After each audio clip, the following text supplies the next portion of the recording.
कैसे हैं आप लोग? उम्मीद है सभी लोग अच्छे होंगे और जो भी गाइडलाइंस है उसको फॉलो कर रहे होंगे। पिछली क्लास में पॉलिटी की हमने देखा था इंट्रोडक्शन, और जितने भी एक्ट थे उसके बारे में उसका हेडिंग्स पढ़ी थी, उसका ओवरव्यू लिया था। आज उसके सभी जो भी एक्ट हैं उनको डिटेल्स करने की कोशिश करेंगे और छोटी छोटी वीडियोज़ में पढ़ेंगे। आज जो हम एक्ट पढ़ेंगे, 2 एक्ट पढ़ेंगे, 1600 का एक्ट पढ़ेंगे और 1726 का। ठीक है, तो चलिए शुरुआत करते बिना टाइम ख़राब किए। 1600 का एक्ट, सभी लोगों से पहला क्वेश्चन है, 1600 के एक्ट को एक और नाम से बताया था मैं। कमेंट बॉक्स में कमेंट करिएगा जिसको पता होगा, जो पहला कमेंट देगा उसका नाम लूँगा मैं। ठीक है, 1600 का एक्ट, ये जो एक्ट था इसको माना जाता है जो संविधान निर्माण हो रहा था तो सबसे बेस इसी का है, मतलब मील का पत्थर एक तरह से माना जाता है। जो भी संविधान निर्माण हो रहा था तो जितने रूल्स रेगुलेशन बन रहे थे यहीं से शुरुआत होते हैं। क्या था 1600 का एक्ट? तो इसको जानने से पहले 1 साल पहले जाना पड़ेगा। कब? 1599 में। 1599 में, और इससे 2 साल और पहले चले जाइए 1597 में। स्टोरी यहाँ से पढ़ते हैं तो ठीक रहेगा। क्या थी स्टोरी? 1597 में एक अंग्रेज व्यापारी आता व्यापार करने के लिए। ठीक है, नाम है इसका जॉन मिल्टन हॉल। ठीक है, क्यों आता है? वो एक व्यापारी के रूप में आता है, भारत में व्यापार करने के लिए आता है। देखता है यहाँ का व्यापार अच्छा है, चीज़ें सस्ती हैं, सस्ते में लेकर के महंगे में बेचा जा सकता है, मतलब मुनाफा अच्छा हो सकता है। फिर यहाँ कपड़े का व्यापार, नील का व्यापार, ये सारी चीज़ें यहाँ पास थीं। अच्छा लगा, इसने ब्रिटेन खबर पहुँचा दी। जब ब्रिटेन खबर पहुँचाई तो 1599 में इसके कहने पर व्यापारियों का समूह बन गया। व्यापारियों का समूह, क्या बोलते हैं उसको? इंग्लिश में बोलेंगे मर्चेंट्स ग्रुप बन गया। मर्चेंट ग्रुप क्यों बना? इसलिए बना कि भारत में आएगा और व्यापार करेगा। 217 मेंबर उसके बनाए गए। किसके? मर्चेंट्स ग्रुप के। मर्चेंट्स ग्रुप हिंदी में बोलते हैं व्यापारियों का समूह। इसमें 217 मेंबर्स थे और इस मर्चेंट्स ग्रुप का नाम रखा गया governor and company of London trading into the east.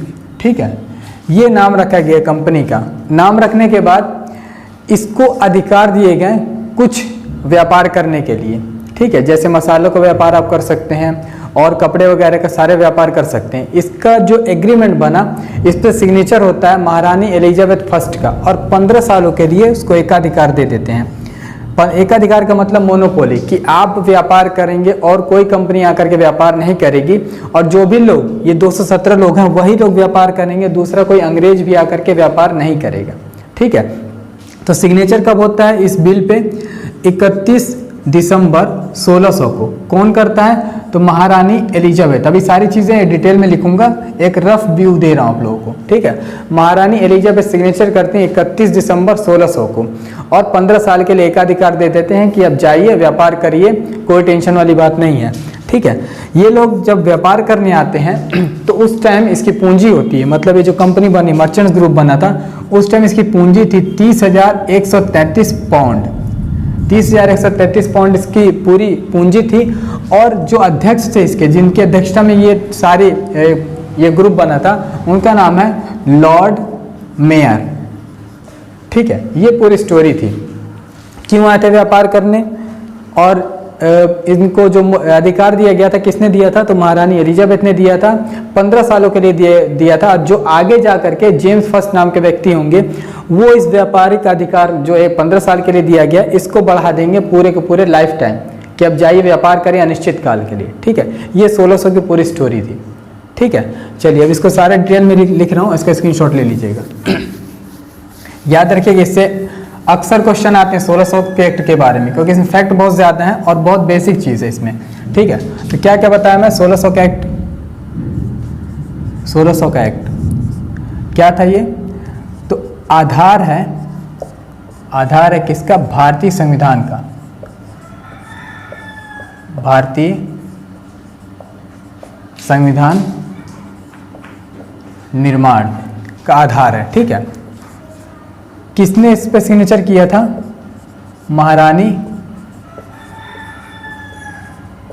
Elizabeth first ने। कब किया था? 31 दिसंबर 1600 को। 15 साल का व्यापारिक एकाधिकार दिया, व्यापारिक एकाधिकार दिया। शुरुआती पूंजी कितनी थी इसकी? 30,133 पाउंड थी। अध्यक्ष कौन थे इस समय? अध्यक्ष का नाम है लॉर्ड मेयर। 217 लोगों का मर्चेंट्स ग्रुप बना था, मर्चेंट्स ग्रुप बोले तो व्यापारियों का समूह। नाम क्या था? नाम लिख दे रहा हूं इसका, governor and company of London trading into the east Indies, ये कंपनी का नाम था। ठीक है, governor and company of London trading into the east Indies. ठीक है, 217 लोगों का ये पूरे टीम थी और इनके ऊपर क्या किया गया था? जो मर्चेंट्स ग्रुप था 217 लोगों का, इनके ऊपर 26 लोगों की टीम बैठा दी गई थी। मतलब 26 लोग क्या कहलाते थे? कोर्ट ऑफ डायरेक्टर्स कहलाते थे। ये क्या करते थे? ये 26 लोग कहाँ थे? लंदन में थे और जो 217 लोगों का ग्रुप है इस पे कंट्रोल करते थे। क्या कंट्रोल करते थे? कि व्यापार ठीक हो रहा है नहीं, क्या लागत लग रही है, कितना आउटपुट आ रहा है, ये सारी चीज़ें देखते थे ये। क्योंकि डायरेक्ट जो ब्रिटेन में क्राउन थे, जो क्राउन का शासन था, डायरेक्ट ब्रिटेन की सरकार वो इन पे कंट्रोल नहीं करती थी। किस पे? गवर्नर एंड कंपनी पे। क्या करती थी? इसके नीचे जो ब्रिटिश सरकार है इसके नीचे होते थे ये 26 लोगों का कोर्ट ऑफ डायरेक्टर और इन 26 लोगों के ऊपर नीचे होते थे 217 लोग। ये इंडिया में होते थे और ये लोग ब्रिटेन से संबंध रखते थे। ठीक है, ये लोग भारत में व्यापार करेंगे और इन पर रिपोर्ट करेंगे 26 लोगों के कोर्ट ऑफ डायरेक्टर्स को और ये लोग खबर और ऊपर पहुंचाएंगे। ठीक है, तो ये कंपनी का नाम अच्छे से याद रखिए, governor and company of London trading into the east Indies. ठीक है, ये सारे फैक्ट्स थे इसमें। और कुछ छूटा? हाँ, एक फैक्ट इंपॉर्टेंट याद रखिएगा, जो हम एंग्लो इंडियन पढ़ते हैं ना, आंग्ल भारतीय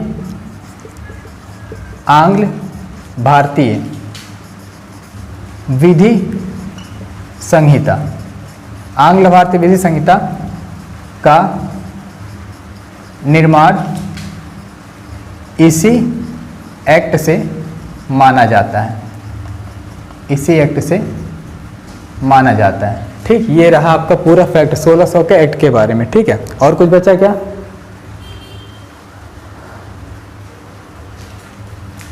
ये नाम थोड़ा सा अलग है, मर्चेंट्स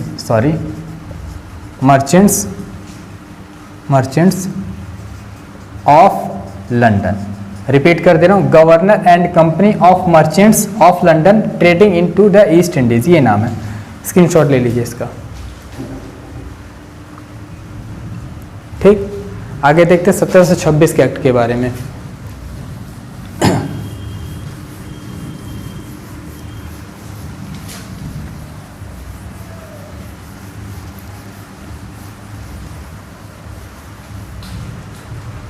(1726) का एक्ट छोटा सा एक्ट है बट बहुत इंपॉर्टेंट है।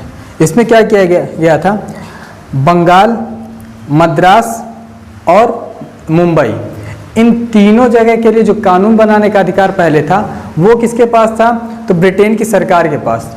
अब क्या कर दिया गया 1726 में? इनके लिए जो भी कानून बनाने का अधिकार था वो गवर्नर और उसकी कंपनी, उसकी परिषद को दे दिया गया, उसकी काउंसिल को दे दिया गया। बस इतनी सी बात है इसमें। कौन कौन सा एरिया? तो कलकत्ता, मद्रास और मुंबई, इनके लिए जो कानून बनाने का अधिकार था ना, पहले किसके पास था? पहले था ब्रिटिश सरकार के पास, ब्रिटिश गवर्नमेंट के पास। लेकिन 1726 में क्या कर दिया गया? 1726 में ये अधिकार दे दिया गया गवर्नर और उसकी काउंसिल को, बस छोटी सी बात है, इतना याद रखिएगा कि इन 3 एरिया के लिए। कौन कौन से? कलकत्ता, मुंबई और मद्रास। इनके लिए पहले कानून ब्रिटिश सरकार बनाती थी, अब कौन बनाएगा? अब बनाएंगे गवर्नर और उसकी परिषद, जो उसकी टीम होगी वो लोग बनाएंगे। बस ये 1726 का एक्ट था, स्क्रीनशॉट ले लीजिए। ठीक, तो ये था 1600 का एक्ट आपका और 1726 का। क्या क्या बातें बताया? 1600 का एक्ट का इतिहास कहाँ से जुड़ता है? 1597 में पहला अंग्रेज व्यापारी आता है व्यापार करने के लिए, जा करके 1599 में बताता है सारी चीज़ें। तो 1599 में मर्चेंट्स ग्रुप बना दिया जाता है, ग्रुप का नाम रख दिया जाता है governor and company of merchants of London trading into the east Indies. इसको बनाने के बाद क्या कर दिया जाता है? इनके ऊपर 26 लोग का कोर्ट ऑफ डायरेक्टर्स बैठा दिया जाता है कि इनको कंट्रोल करें। शुरुआत में पूंजी इनकी होती 30,133 पाउंड, लॉर्ड मेयर की अध्यक्षता में होता है। 31 दिसंबर 1600 को महारानी एलिजाबेथ इस पे सिग्नेचर कर देती हैं, बोलती हैं जाइए आप लोग व्यापार करिए 15 सालों के लिए। ठीक है, 1726 में अधिकार गवर्नर के पास आ गए कानून बनाने के। ठीक है, ये 2 एक्ट थे, इनको याद रखिएगा। Thanks lot, bye, take care.